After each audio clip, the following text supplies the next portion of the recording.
రీసెంట్గా పవన్ కళ్యాణ్ తన సొంత బ్యానర్లో నితిన్ హీరోగా ఒక మూవీ నిర్మించనున్నట్టు వెల్లడించాడు. దీంతో పవన్ ఇంట్లో వాళ్ళకంటే బయట వాళ్ళకే ప్రాముఖ్యత ఇస్తాడు అని మెగా ఫ్యాన్స్ కామెంట్లు చేసుకున్నారు. కానీ ఆ కామెంట్స్కి బ్రేక్ వేస్తూ పవన్ మరో సంచలన నిర్ణయం తీసుకున్నాడట.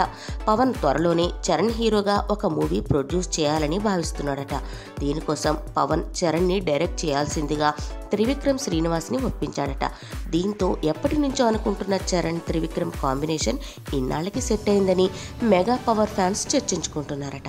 అంతేకాదు పవన్ చరణ్ల మూవీ కనుక ఓకే అయితే మెగా ఫ్యాన్స్, చిరు పవర్ ఫ్యాన్స్ మళ్ళీ ఒకటవుతారని అంటున్నారు.